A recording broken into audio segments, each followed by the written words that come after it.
Ada satu hal yang selalu dilakukan oleh semua orang, baik sejak bayi, anak kecil, remaja, dewasa, hingga tua. Hal itu adalah belajar.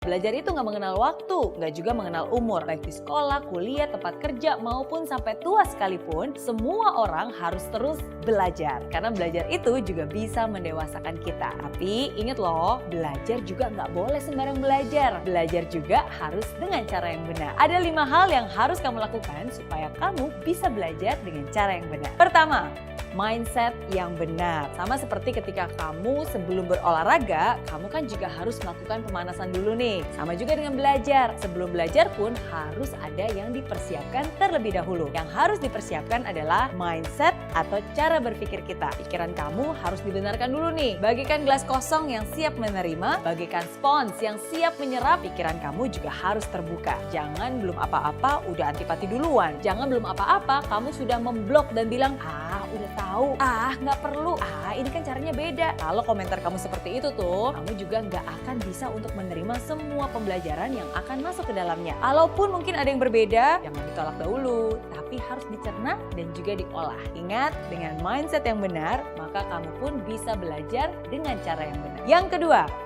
guru yang benar. Belajarlah dari orang yang pernah melakukan hal yang ingin kamu pelajari. Belajarlah dari orang yang benar-benar mengerti hal-hal yang memang kamu ingin kuasai. Kalau kamu belajar masak tapi belajarnya sama montir yang nggak pernah bisa masak sama sekali, pastinya nggak akan bisa juga kan? Kalau kamu ingin belajar renang tapi belajar dengan guru yang sama sekali nggak pernah berenang, pasti hasilnya juga tidak akan maksimal. Tapi kalau kamu mau belajar dengan orang yang ahli, yang benar-benar sudah mengerti hal-hal yang kamu ingin kuasai, belajar juga dari orang-orang yang sudah terbukti melakukan hal yang memang ingin kamu dapatkan dan juga ada track recordnya, pastinya pembelajaran kamu juga pasti akan jauh lebih cepat dan jauh lebih efektif. Yang ketiga, waktu yang benar. Belajar itu juga butuh yang namanya waktu. Nggak bisa nih semua dikebut dalam semalam. Walaupun emang sih ada istilah SKS alias sistem kebut semalam. Atau istilah the power of kepepet.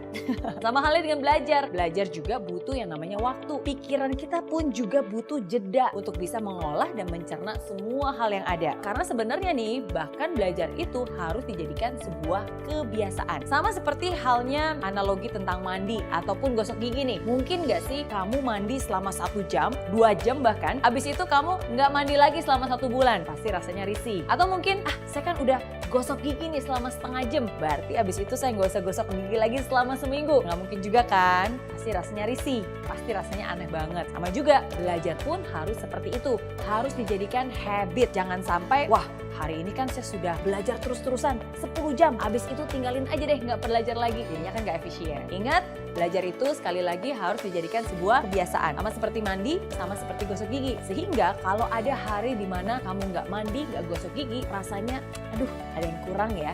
Nggak enak ya. Begitu juga dengan belajar. Kalau itu sudah menjadi sebuah kebiasaan, sehari aja kamu nggak belajar, pasti kamu akan merasa, kok risih ya, kok ada yang kurang ya. Karena sekali lagi, semua itu sudah menjadi kebiasaan yang kamu lakukan setiap harinya. Keempat, cara yang benar. Setiap orang punya cara tersendiri bagaimana dia bisa menyerap informasi secara efektif dan juga efisien. Kamu pun harus bisa mengenali kamu termasuk tipe orang yang belajarnya seperti apa. Secara garis besar nih ada 3 tipe orang, visual, auditory, dan juga kinestetik. Orang visual itu biasanya mereka akan menangkap secara optimal, menyerap informasi yang dibaca ataupun dilihat. Orang auditory biasanya adalah orang yang lebih mudah menerima informasi melalui apapun yang dia dengar. Orang kinestetik biasanya adalah orang yang sangat senang dan juga cepat mengerti bila informasi itu diserap terlebih dahulu ataupun dicontohkan dahulu. Atau dia membayangkan orang lain untuk melakukan hal yang sedang dipelajarinya. Kalau kamu termasuk yang mana nih? Coba kenali diri kamu terlebih dahulu dan ketahui cara belajar mana yang paling efektif untuk kamu sehingga kamu pun bisa menggunakan cara tersebut dengan tepat. Kelima,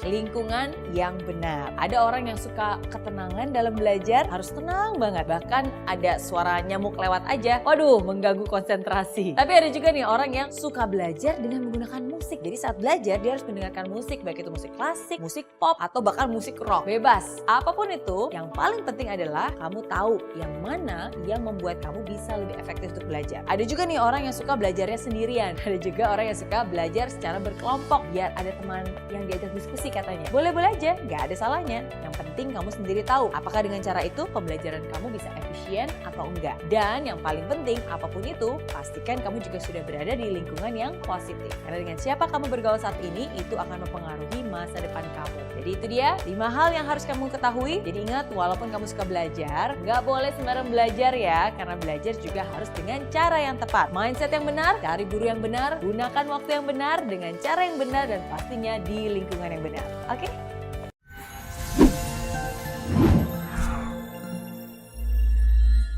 Di aplikasi Mary Riana tersedia lengkap video-video YouTube terbaru saya, artikel yang up to date, post inspirasi, koleksi merchandise, workshop dan seminar yang bisa kamu dapatkan free dan download sekarang juga gratis.